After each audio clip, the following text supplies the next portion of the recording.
भारत जोड़ो यात्रा की बात सभी को पता है, सिर्फ इसलिए कर रहे हैं क्योंकि आपको पता है कि जल्द लोकसभा आने वाला है, इसलिए चलो थोड़ा बहुत नाटकीय प्रदर्शन कर लेते। कहां थे जब वहां कश्मीरी पंडित रो रहे थे? आपको शर्म आनी चाहिए। कश्मीर में पांव धरने की आप हिम्मत कर जो रहे हो, सबसे पहले आपको वहां बोसा लेकर माफी मांगनी चाहिए कश्मीरी पंडितों से। मुझे लगता है तब आप पूरे हिंदुस्तानी होंगे, वरना ये नाटकीय प्रदर्शन करने वाले तो न जाने विश्व भर में कितने हैं। आप देख रहे हैं सौगंध टीवी, सौगंध वतन की। नमस्कार, मैं शालिनी झा और आप देख रहे हैं सौगंध टीवी। राहुल गांधी की भारत जोड़ो यात्रा को 100 दिन से ज्यादा पूरे हो चुके हैं। अब उनकी यात्रा हरियाणा पहुंच चुकी है। इसके बाद जो है जम्मू कश्मीर पहुंचेगी और लाल चौक पर तिरंगा फहराने के बाद इस यात्रा का अंत होगा। कहा ऐसा जा रहा है कि वहां पर इनके साथ महबूबा मुफ्ती भी जुड़ेंगी। और जिस तरीके से कंट्रोवर्सीज लगातार भारत जोड़ो यात्रा को लेकर सामने आई है, उसी को लेकर हमारे साथ बातचीत करने के लिए इस वक्त पॉलिटिकल एनालिसिस के तौर पर निखत अब्बास जुड़ी हैं, जिन्हें आपने टेलीविजन डिबेट्स में देखा होगा। बड़ी बेबाकी से अपनी राय रखती हैं, बहुत स्पष्टता से भी बोलती हैं। तो मैम, पहले तो बहुत स्वागत है और थैंक यू, आपने मुझे अपना टाइम दिया कि आप मेरे चैनल के साथ। Thank you so much Shalini ji, thank you so much and congratulations for your new channel. Thank you so much ma'am. तो मैं सवाल की शुरुआत करूंगी मैम, जिस तरीके से कंट्रोवर्सीज भारत जोड़ो यात्रा के साथ शुरू हुई। पहले जब स्वरा भास्कर जुड़ी, जिन्हें कहा जाता है कि टुकड़े टुकड़े गैंग की समर्थन है, कमल हासन जिन्होंने सैफरन टेरर जैसे वर्ड्स का इस्तेमाल किया। अब हाल ही में एएस दौलत जुड़े थे, जिन्होंने बयान दिया था कि अफजल गुरु की डेथ अनफॉर्चुनेट है। तो क्या आपको लगता है मैम, जिस तरीके से बीजेपी कह रही है कि राहुल गांधी भारत जोड़ने निकले हैं या फिर तोड़ने निकले हैं? ये तो रियलिटी है, ऐसी कोई नई बात तो है नहीं कि कांग्रेस ने भारत को तोड़ने की कोशिश निरंतर करी है।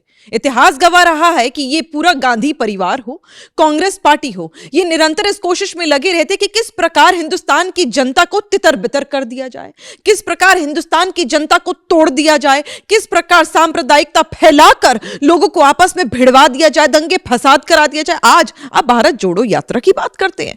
आपसे अगर पूछा जाए कि स्वरा भास्कर के बयानों पे आप क्या कहेंगे, ये जाकर जेएनयू में जो ये आपने सही कहा, जो इस तरह के बयान देते हैं कि भारत तेरे टुकड़े होंगे इंशाअल्लाह इंशाअल्लाह, उनके समर्थन में आप जाकर खड़े होते हैं और फिर आपके मुंह से नहीं निकलती। आज आप भारत जोड़ो यात्रा की बात करते हैं। अफजल गुरु, सही बात है, उनको छोड़िए, आपके तो परिवार वाले छाती पीट कर रोए थे जब उसको पुलिस ने पकड़ा था और एनकाउंटर हुआ था। कोई नई बात तो है नहीं।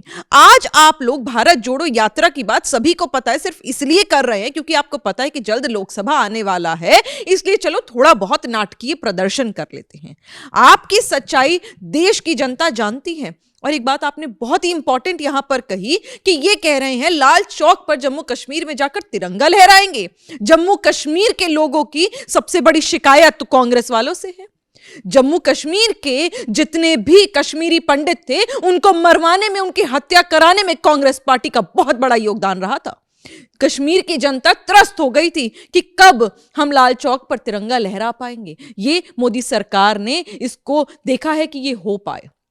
370 किस प्रकार आप उसको पूजते थे, ये आप जानते हो। आपकी बदौलत हम लोगों ने कभी भी कश्मीर में हम लोग झंडा नहीं लहरा पाए। जो ये हुआ है, ये कश्मीर की जनता की जिद थी कि अब आज हम फिर से तिरंगा लहराए, और कश्मीर की जनता ने लहराया। लेकिन आज आप ये नाटक कर रहे हैं कि आप जाकर लहराएंगे। कहां थे आप इतने साल?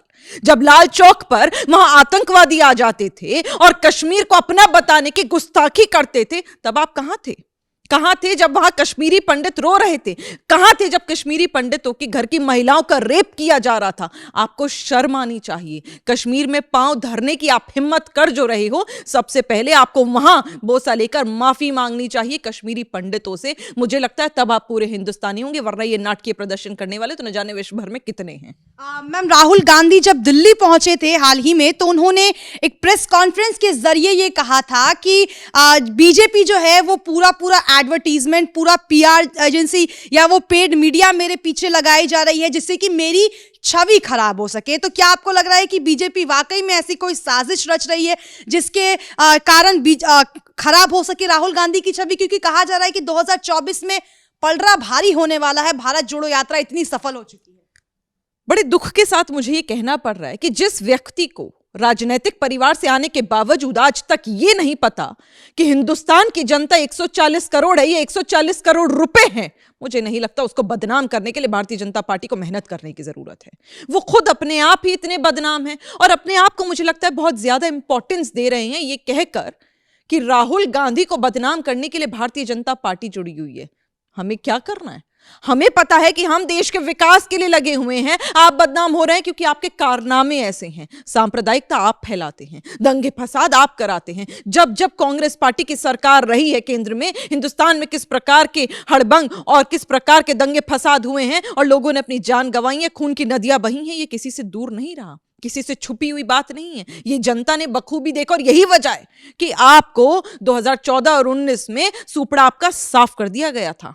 और आज फिर मैं आपको दावे के साथ कह सकती हूं कि 2024 में फिर से जितनी सिमटी हुई सीट आपकी आई थी पिछली बार, अब उतनी भी नहीं आएंगी। और यही कारण है शायद वायनाड से भी भागने की तैयारी आपकी हो रही है। आपको पता है कि ना आप कल योग्य थे काम करने के, ना आज है। बड़ी बड़ी बातें बघारने में बहुत मजा आता है, तड़का ही तो लगाना है, जुबान ही तो हिलानी है। भारतीय जनता पार्टी हिंदुस्तान की जनता के विकास में लगी हुई है, महिला सशक्तिकरण में लगी हुई है। हमें जरूरत नहीं है राहुल गांधी का मजाक उड़ाने की या उनके पीछे पीआर टीम लगाने की। ये आप अपने आप को तोहफा देते हैं और मुझे लगता है अपने आप को इतनी इंपॉर्टेंस देना जिस दिन आप बंद कर देंगे उस दिन आपको समझ आएगा कि अगर आप देश हित में कुछ काम करते तो आपको इस तरह के घटिया और गलीच बयान देने की जरूरत ही ना पड़ती। एक सवाल मेरा ये रहेगा कि मैम, कहा जा रहा है कांग्रेस के बड़े बड़े नेता हैं, प्रवक्ता हैं, बार बार ये कहते हैं कि बहुत बड़ी सफल यात्रा अब तक हो चुकी है, 120 दिन हो चुके हैं यात्रा को। और पवन खेड़ा ने तो प्रेस कॉन्फ्रेंस में कह दिया था कि बीजेपी इतना डर गई है कि इसको रोकने तक की कोशिश कर रही है, क्योंकि ये जो रथ यात्रा है ये 2024 के लोकसभा में समाप्त होगी जब सत्ता में कांग्रेस वापसी। क्या बात है! ये मैं कहते हैं ना, ख्याली पुलाव बनाने वाली कांग्रेस का नया अपना मन जाग रहा है तो करने देते हैं। इस यात्रा से कौन डरेगा? मैं बिल्कुल अभी छोड़ देती कि मैं भारतीय जनता पार्टी की प्रवक्ता हूं, मैं छोड़ देती हूँ भारतीय जनता पार्टी परस्त हूं। खुद जाकर मैं थी चांदनी चौक में, उस दिन मैं मार्केट में थी, बाय चांस मुझे जानकारी नहीं थी कि राहुल गांधी की रथ यात्रा वहां से भारत जोड़ो यात्रा निकलने वाली है। वहां पर रोड बंद था, जाहिर सी बात है, पुलिसिंग थी, बहुत पेट्रोलिंग थी, मैं वहां से गुजर रही थी।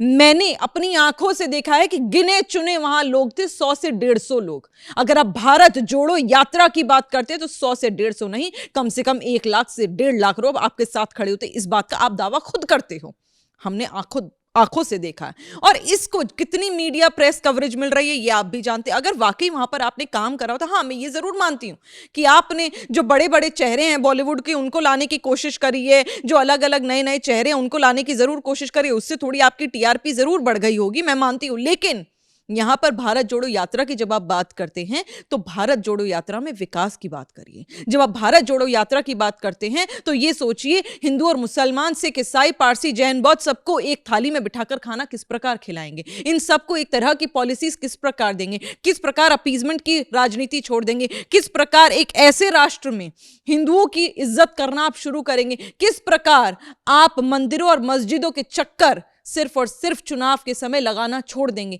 ये बहुत जरूरी है। महिलाओं का सशक्तिकरण जरूरी है, महिलाओं की सुरक्षा बहुत जरूरी है, पढ़ाई बच्चों की बहुत जरूरी। जब उस पर बात करेंगे ना तब भारत जुड़ेगा। इस प्रकार मैं कहूंगी वॉक करने के 1-2 करने से आपका ना भारत जुड़ेगा ना ही आप वापस सत्ता में कभी आने वाले हो। एक आखिरी सवाल मैम इससे जुड़ा हुआ कर लेती हूँ आपसे। कहा जा रहा है कि अभी जो यात्रा जम्मू कश्मीर पहुंचेगी भारत जोड़ो यात्रा, उसमें महबूबा मुफ्ती भी जुड़ने वाली हैं। महबूबा मुफ्ती के लिए कहा जाता है कि ये वही महबूबा मुफ्ती हैं जो जम्मू कश्मीर का झंडा वहां पर फहराना चाहती थी। तो ऐसे में कयास लगाए जा रहे थे, कहा जा रहा है कि क्या वाकई में महबूबा मुफ्ती है वहां पर भारत का तिरंगा फहराएंगी या नहीं, क्योंकि एक कंट्रोवर्शियल एक चीज निकल कर सामने आ रही है कि इस यात्रा में महबूबा मुफ्ती भी जुड़ेंगी, तो क्या वाकई में भारत का झंडा फहराएंगी? आपको याद होगा 2019 में एक बहुत बड़ा नारा निकला था और देश की जनता ने निकाला था, भारतीय जनता पार्टी या किसी और पार्टी ने नहीं निकाला था, कि मोदी जी को हराने के लिए एक महाठग बंधन हो रहा है।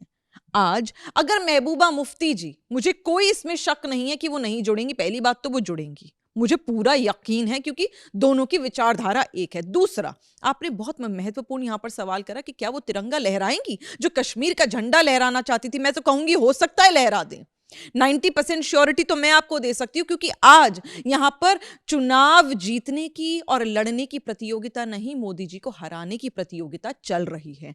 मोदी जी को हराने के लिए, भारतीय जनता पार्टी को विकास करने से देश की जनता के लिए रोकने के लिए आज ये सारे एक साथ है। और महबूबा मुफ्ती वहां अपने फायदे के लिए तिरंगा भी लहराएंगी, लेकिन हमारे देश की शान कब कब आपने बढ़ाई और कब कब आपने गिराई, ये देश की जनता ने देखा है। एक दिन झंडा लहराने से आप बहुत अच्छे, और मैं कहूंगी कर्तव्य नेता नहीं बन जाएंगे। आप तभी अच्छे हो सकते थे अगर आप देश की जनता के लिए काम करते। आप वो थे जो निरंतर लड़ते रहे कि हमें यहां पर कश्मीर का झंडा लहराना है। आप तब तक लड़ते रहे, आप कहते रहे नहीं हमें कश्मीर को अलहदा करना है देश से। आप वो हैं जो हिंदुस्तान के टुकड़े वाकई करना चाहते थे। आज जब हिंदुस्तान एक हो गया है, कश्मीर हमारा अभिन्न अंग हो गया है, तब आपको पता है कि अब 2024 में चुनाव है। चलिए किस प्रकार अपनी राजनीतिक रोटियां सेकें। तो राजनीतिक रोटियां सेकने के लिए अगर आप मेरे तिरंगे का इस्तेमाल करना चाहती है तो आप करेंगी, लेकिन देश की जनता आपको जवाब 2024 में मुंह तोड़ भी देगी। एक सवाल मैम, ये कि आपको कितना सफल लग रहा है जिस तरीके से कहा जा रहा है, बात सोशल मीडिया पर हो, बॉलीवुड एक्टर्स को जोड़ने की हो, टेलीविजन एक्टर्स को जोड़ा गया, खुद आरबीआई के पूर्व गवर्नर भी जुड़े, साउथ इंडियन एक्टर जुड़ गए इसमें, तो क्या लग रहा है आपके हिसाब से ये वाकई में अभी तक सफल रहा है या नहीं रहा? देखिए, मेरा मानना यह है कि इस प्रकार की यात्राएं सफल तभी रहती हैं, मैं फिर वही बात दोहराऊंगी, जब आपने कभी देश के बारे में सोचा हो।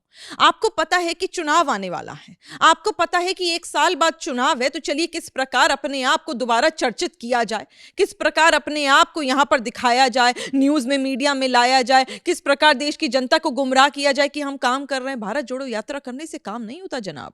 बहुत सरकारें हैं, आपके राजस्थान में भी है, मध्य प्रदेश में तो क्या करे, आपकी इज्जत वहां पर लुट गई, पर राजस्थान में इस समय आपकी सरकार है, और बहुत अन्य राज्य ऐसे जहां पर आपकी सरकार है, वहां क्या काम कराया आपने? किसान वहां क्यों रो रहा है? क्यों आज भी आत्महत्या किसान कर रहा है? क्यों वहां पर जो आपने लोन्स दिए थे और आपने कहा था आप माफ करने वाले हैं इंटरेस्ट, क्या हो गया उसका? आज भी किसान वेट कर रहे हैं। सवाल आपसे है कि आपने कितना विकास करा। अगर विकास करा होता तो मुझे नहीं लगता आपको इस प्रकार की, मैं कहूंगी, षड्यंत्र रचकर इस प्रकार की झूठी यात्रा दिखाने का, दिखावा करने का कोई जरूरत पड़ती। आज आपको जरूरत इसलिए पड़ी है क्योंकि आप विकास के तट पर एकदम विफल रहे हैं। तो चलिए, सुना आपने क्या कुछ कहा। निखत अब्बास ने बड़ी बेबाकी से अपनी राय रखी है, बहुत स्पष्ट तरीके से भारत जोड़ो यात्रा के बारे में इन्होंने पूरी तरीके से समझा दिया है। वीडियो को लेकर आपकी क्या राय है हमें कमेंट सेक्शन में जरूर बताएं, और ऐसी खबरों के लिए हमारे चैनल सौगंध टीवी के साथ बने रहें, और मुझे दीजिए इजाजत। धन्यवाद। आप देख रहे हैं सौगंध टीवी, सौगंध वतन की।